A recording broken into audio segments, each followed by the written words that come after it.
Así es momento de analizar estos retos y desafíos de la nueva Junta Directiva del Congreso de la República. Y para ahondar de este tema, tenemos a nuestro invitado de cada miércoles, Max Santa Cruz, con quien conversamos de estos temas políticos. Max, bienvenido, ¿cómo estás? Buenas noches. Buenas noches, Andy. Buenas noches, Fernando. Tal, buenas noches a la audiencia de La Medida. Nuevamente, un verdadero gusto estar con todos ustedes.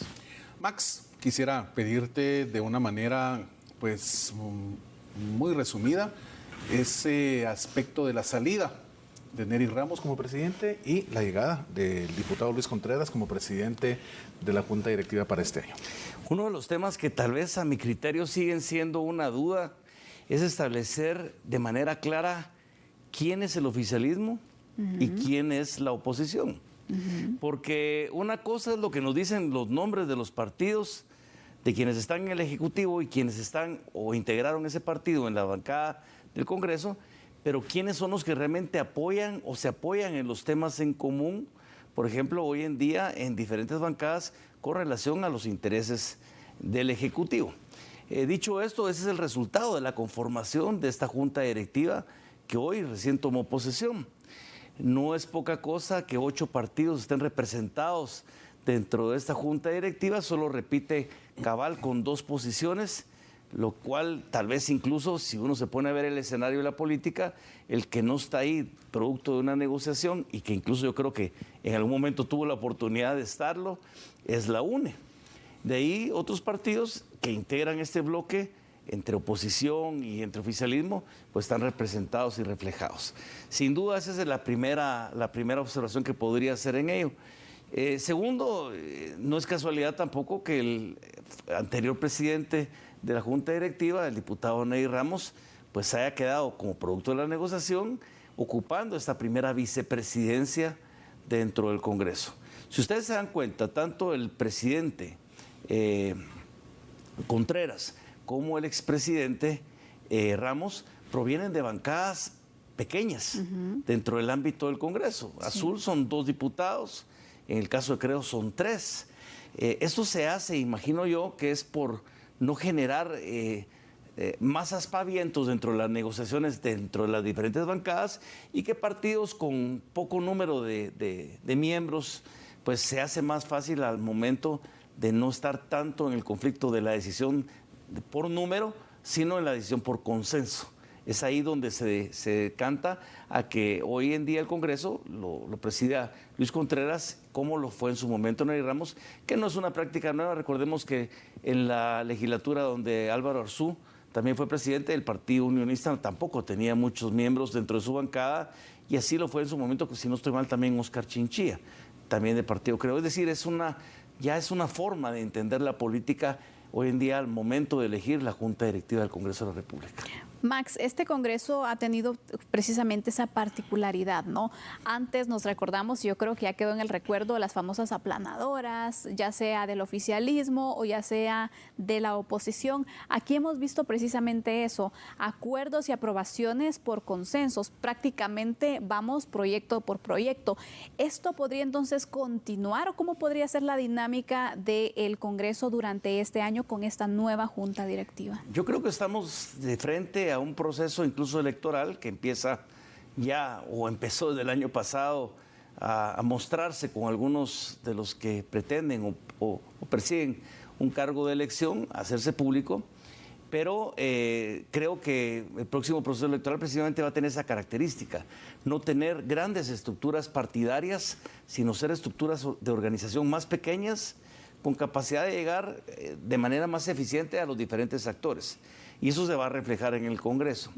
Yo lo que tengo temor es que esta Junta Directiva y este año del 2026, siendo un año preelectoral, 2027, no tenga tal vez la dinámica y la velocidad o el empuje sobre los temas per se legislativos, como es la elaboración de las leyes, que hay por lo menos algunas que son interesantes que hay que tener en cuenta, como la ley de lavado de dinero y de otros activos, que es fundamental para la capacidad y competencia del país en el ámbito internacional, la ley contra los ciberdelitos o la ciberdelincuencia, la ley de modernización de puertos, y algunas reformas de la ley de alianzas público-privadas. Menciono esto porque eso creo que va a quedar en un segundo plano frente a la instalación de las comisiones de postulación, que ya empezamos con el proceso de la elección de magistrados del Tribunal Supremo Electoral, donde el Congreso tiene mucho que decir dentro de los 10 magistrados que resulten electos, 5 titulares y 5 suplentes, pero también durante el proceso de la Corte de Constitucionalidad, donde se va a elegir un representante y un suplente del Congreso de la República, y posteriormente en la elección del fiscal general, que si bien es el presidente, se encarga el Congreso de presentar estos 6 candidatos finales, que es de donde el presidente decide quién podría ser el próximo o la próxima fiscal general. Ya después el tema de la Contraloría General de Cuentas va a llevar y va a contener a mucho del actual Congreso de la República. Y un tema que no es tampoco desapercibido, el hecho de poder sentarse nuevamente en la Comisión de Finanzas con el ministro de Finanzas a decidir cómo se va a presentar la ampliación presupuestaria con base en el presupuesto de 2025, solo que en el 2026. Porque si no, no les van a salir las matemáticas para lo que tenían previsto. Y aquí hay un interés compartido de oposición o de oficialismo, en donde estamos viendo que los diputados distritales, lógicamente, tenían interés en que lleguen finalmente los recursos a sus diferentes distritos o a sus diferentes municipalidades, porque al final también es un año preelectoral. Entonces, hay muchos intereses de por medio, sin duda. Esta legislatura no la tiene fácil. Se apela a la experiencia de Luis Contreras, que es uno de los legisladores con mayor antigüedad dentro del Congreso de la República, y que esto podría darle un manejo de experiencia en términos de los tiempos y las formas para que no se fueran las discusiones tal vez en otros objetivos y que se distrajera de la agenda prioritaria que son pienso yo, para la mayoría de los guatemaltecos, estas elecciones de segundo grado que se tienen en este año. ¿Cómo podría visualizarse el trabajo del Congreso este año que es preelectoral, con naturalmente esos intereses que han caracterizado siempre a grupos específicamente dentro del Congreso por promover las candidaturas? Este año la ley electoral permite ya anunciar precandidaturas. ¿Cómo puede realmente afectar ese desenvolvimiento del trabajo del Congreso en materia legislativa? Yo pienso que podría afectar. En sí, arrancamos con la ampliación presupuestaria a como se tenía concebido bajo las motivaciones que muchos creemos que así fue, que era conseguir el voto distrital para que al final se aprobara un presupuesto y viniera con el paquete amarrado, que era también los recursos o los fondos multianuales hacia los consejos de desarrollo. Ahí es donde hay que poner atención como ciudadanos. Espero yo que no jueguen verdaderamente con este año en términos de estas elecciones de segundo grado, porque sí nos estamos jugando gran parte de la institucionalidad democrática de este país y la credibilidad. Si logramos verdaderamente tener procesos que reflejen cuáles son las aspiraciones de los ciudadanos, pero que también sean de manera transparente, consecuente, apegadas a la ley y con la mayor objetividad posible, pues entonces creo que los guatemaltecos vamos a reconocer y agradecer.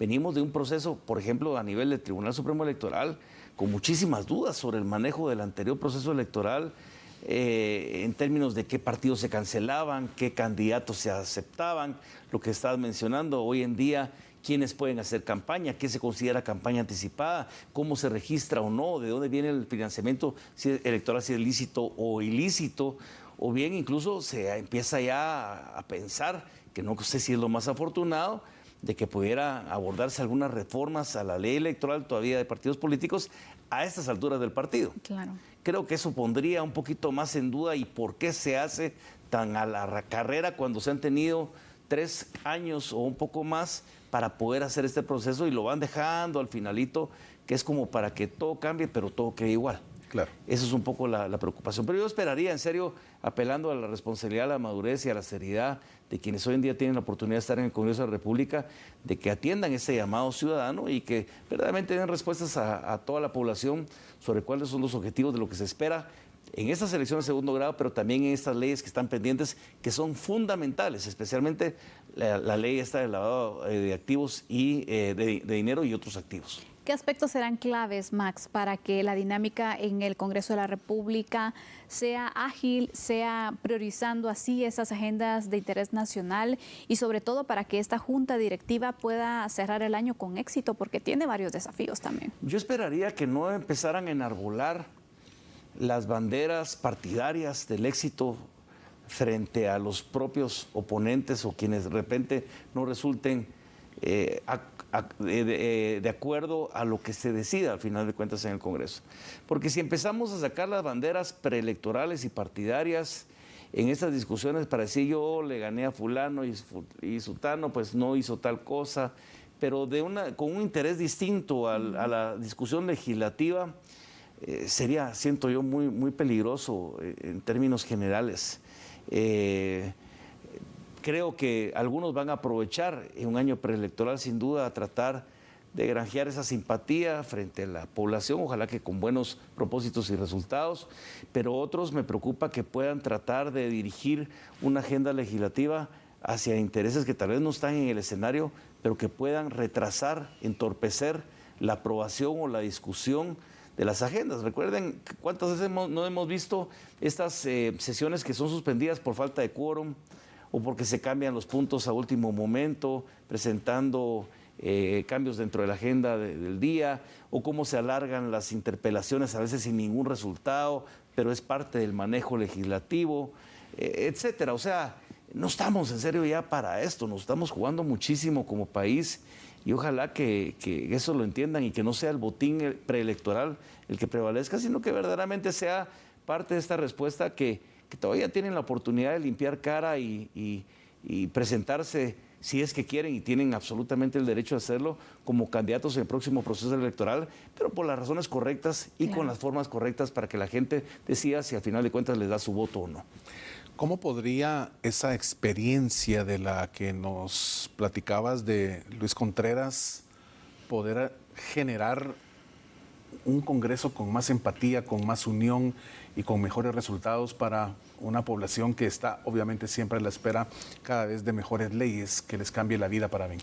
Bueno, podría ayudar en el caso de Luis Contreras con relación a la presidencia de Nery Ramos, de que algunos ya veían a Nery Ramos o ven a Nery Ramos como un posible candidato a la presidencia de la República. Entonces, ya de por sí alguien que se sienta en una presidencia de un medio legislativo, pensarán de que si está al frente de la presidencia y si hace tal conferencia o tal actividad, pues lo está buscando en aras de poder subir su nivel de popularidad, de aceptación y haciendo una plataforma política electoral. En el caso de Luis Contreras, imagino yo, por la trayectoria que ha tenido en el Congreso, pues estará buscando la reelección a su curul, pero no estaría buscando un puesto de disputa como la de Nery Ramos, en este caso a la presidencia de la República. Eso podría bajarle un poco el nivel de la tensión que podría existir o surgir entre los diferentes actores que conforman la Junta Directiva y entre las diferentes bancadas. Y tratar él, con la experiencia, evitar que esos manejos a veces mañosos de los tiempos, de las formas, de las interrupciones, se pueda dar. Creo que eso puede ayudar él a coordinar, a dirigir, a darle sin duda sentido y sobre todo responsabilidad a ese manejo legislativo. Yo esperaría que quienes integran la Junta Directiva, pero también el resto de diputados que integran el Congreso, pues atiendan precisamente esa experiencia o respeten esa experiencia en aras de la construcción de una agenda legislativa fundamental, paralela. Elecciones de segundo grado, año preelectoral con responsabilidad y leyes pendientes de aprobarse que son fundamentales para poder seguir construyendo este país. Hay leyes de las alianzas público-privadas que quienes hemos visto cómo está la situación del país en términos de infraestructura, se hace urgente que la terminen de definir para que las reformas necesarias nos hagan avanzar en ese sentido, por mencionar uno de los tantos temas urgentes. Claro. Tenemos una nueva junta directiva para este periodo 2026-2027. Aquí hemos profundizado sobre esos retos, desafíos, la dinámica. Ha sido un análisis interesante, Max. Muchas gracias por acompañarnos. No, a ustedes como siempre por la invitación, es un verdadero gusto, y a ustedes en casa que tengan una muy feliz noche. También agradecemos a Fernando Prera, quien nos acompaña en estos temas. Hoy estuvimos abordando también el informe de gobierno y, por supuesto, es un honor poder compartir este espacio contigo. Buenas noches. Muchas gracias, Andy. El honor es para mí. Feliz noche, Max. Gracias por haber estado acá y, por supuesto, la mejor de las noches para usted, amigo y amiga televidente. Y la invitación, como siempre, no cambie porque regresa Sandy Monroy con más acá en A la Media. Vamos a la pausa.